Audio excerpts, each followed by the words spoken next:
আপনার যদি পাঞ্জাব ন্যাশনাল ব্যাংকের অ্যাকাউন্ট থাকে এবং নতুন এটিএম কার্ডের জন্য বা ডেবিট কার্ডের জন্য অ্যাপ্লিকেশন করতে চাইছেন, কীভাবে ফর্ম ফিল আপ করবে এবং ফর্মের সাথে কী কী ডকুমেন্টস লাগবে, এই ফর্মটি কীভাবে ফিল আপ করবে আজকে এই ভিডিওর মাধ্যমে দেখানো হবে। ভিডিওটি শুরু করার আগে যে ভিডিওটি দেখছেন সেই ভিডিওর নিচে লাইক বাটনে অবশ্যই একটি লাইক করে দেবেন, নিচে থাকা সাবস্ক্রাইব বাটনে অবশ্যই সাবস্ক্রাইব করে দেবেন, পাশে থাকা বেল আইকনটি অবশ্যই অলে ক্লিক করে দেবেন। আমি যখন ভিডিও ছাড়বো সবার আগে আপডেট আপনার কাছে পৌঁছে যাবে। এবং এই ফর্মটি তোমাদের ব্রাঞ্চে চলে যেতে হবে। ব্রাঞ্চে গিয়ে নতুন এটিএম কার্ডের অ্যাপ্লিকেশন ফর্ম চাইলে তোমাদেরকে এই ফর্মটি দিয়ে দেবে এবং এই ফর্মটি তোমাদেরকে ফিল আপ করতে হবে। এই ফর্মটি কীভাবে ফিল আপ করবে তোমাদেরকে দেখিয়ে দিচ্ছি। ফর্মের এখানে তোমাদের ব্রাঞ্চের নামটি লিখে দিতে হবে। এই জায়গায় তোমাদের ব্রাঞ্চের নামটি লিখে দেবেন।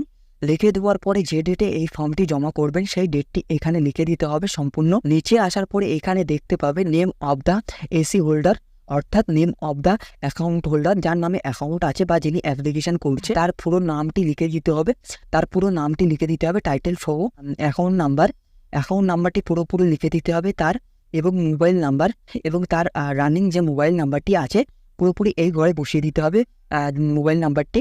এবং অ্যাড্রেসের জায়গায় তোমার ফুল অ্যাড্রেসটি লিখে দিতে হবে। প্রথমে ভিলেজ, পুলিশ স্টেশন এবং পোস্ট অফিস, ডিস্ট্রিক্ট এবং পিনকোড, ফুল অ্যাড্রেসটি তোমাদের যেটি হবে লিখে দেবেন। লিখে দেওয়ার পরে নিচে চলে যেতে হবে। নিচে আসার পরে তোমাদের যে কাজটি করতে হবে, এখানে নতুন এটিএম কার্ডের অ্যাপ্লিকেশন করার জন্য তোমাদের এই যে নিউ এটিএম কার্ড এর পাশের ঘরে তোমাদের টিকমার্ক করতে হবে। যদি ব্রাঞ্চে কার্ড থেকে থাকে তাহলে সাথে সাথে তোমাদের ব্রাঞ্চ থেকে কার্ড দিয়ে দেবে এটিএম কার্ড এবং সেটি পিন তৈরি করে নিতে হবে। এবং যদি পোস্ট অফিসের মাধ্যমে পাঠায়, যে অ্যাড্রেসটি লিখবেন সেই অ্যাড্রেসে তোমাদেরকে পাঠাবে। এবং এখানে দেখতে পাচ্ছ তোমাদের যদি আধার ডিভিডি লিঙ্ক করতে হয় এখান থেকে আধার ডিভিডি লিঙ্ক করতে পারবে। Mobile number update, mobile number SMS পাওয়ার জন্য পারবে, ইমেল আইডি আপডেট করতে পারবে।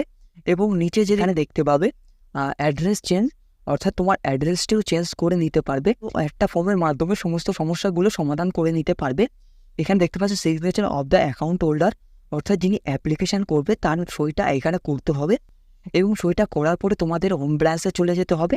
হোম ব্রাঞ্চে যাওয়ার পরে এই ফর্মটি তোমাদেরকে জমা করতে হবে। যদি ব্যাংকে তো এটিএম কার্ড থাকে সাথে সাথে তোমাদের এটিএম কার্ড দিয়ে দেবে। এবং যদি ব্যাংকে এটিএম কার্ড না থাকে তাহলে তোমাদের 8 থেকে 9 দিনের মধ্যে তোমাদের পোস্ট অফিসে তোমার এটিএম কার্ড চলে যাবে। এই ফর্মের সাথে আধার কার্ডের জেরক্স দিতে হবে। সেই জেরক্সের নিচে তোমাদের একটি সই করতে হবে, অবশ্যই সই করবেন। এবং যদি পাসবইয়ের জেরক্স করেন পাসবইয়ের জেরক্সের নিচে একটি সই করবেন। সই করে এই ফর্ম নিয়ে তোমাদের ব্রাউজারে চলে যেতে হবে। এবং আজকের ভিডিও এই পর্যন্ত। ভিডিওর মাধ্যমে কোনো উপকৃত পেয়ে থাকলে অবশ্যই চ্যানেলটিকে সাবস্ক্রাইব করে নেবেন, পাশে থাকা বেল আইকনটি অবশ্যই অলে ক্লিক করে দেবেন। দেখা হচ্ছে পরের ভিডিও। ভালো থাকবেন, সুস্থ থাকবেন।